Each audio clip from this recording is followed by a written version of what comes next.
কোনো আসল 10 বছরে সুদে আসলে দ্বিগুণ হলে বার্ষিক সরল সুদের হার কত?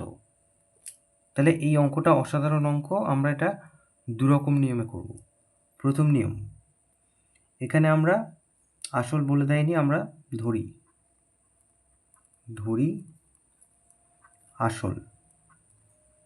আসলটা আমরা পি ধরছি এক্স টাকা।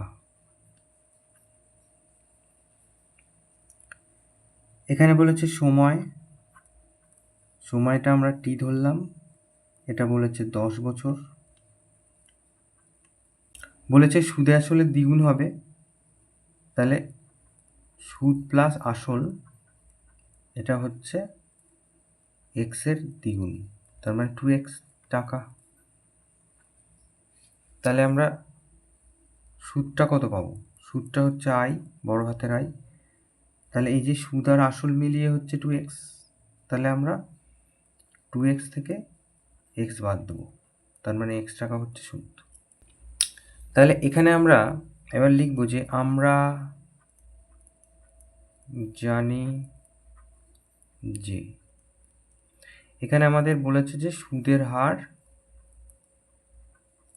এটাকে আর ধরছি, এটা আমরা জানি না। তাহলে আমরা কি জানি? আমরা জানি একটা সূত্র জানি, আমরা জানি আর সমান সমান এই যে আই গুণ 100, তলায় হবে পিটি। মেন যেটা সূত্র সেটা হচ্ছে আই সমান সমান পিআরটি বাই 100, তার থেকে আমরা আর সমান সমান এটা পেয়ে যাব। তাহলে এখানে যার যার মান বসিয়ে দিই, তাহলে উত্তর পেয়ে যাব।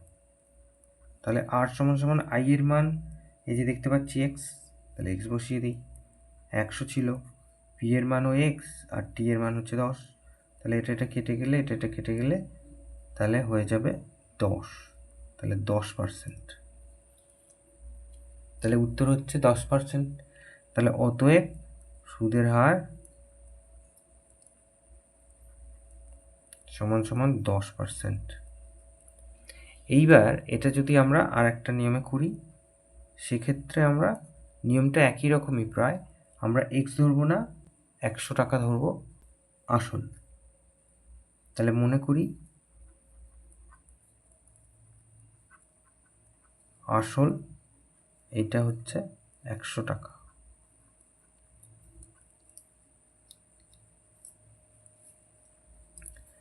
তাহলে এখানে সময় একই রকম, টি সমান সমান 10 বছর। এখানে বলেছে যে সুদ আর আসল মিলিয়ে দ্বিগুণ হবে, তার মানে সেটা হয়ে যাবে 100 গুণ 2, তার মানে 200 টাকা।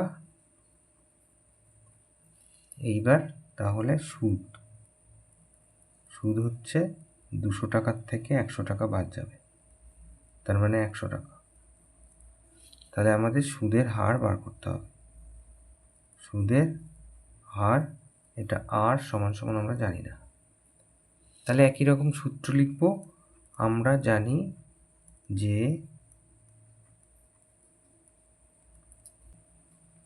আর সমান সমান আই গুণ 100 বাই হচ্ছে পি টি।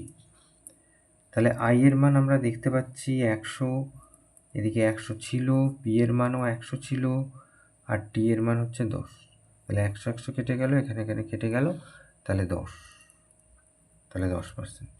তাহলে এইভাবেও আমরা এক্স না ধরে সংখ্যা দিয়েও আমরা অঙ্কটা করতে পারি। এখানে শুধু 100 ধরলেই যে হবে তা নয়, অন্য যে কোনো সংখ্যা ধরলে উত্তর বেরোবে।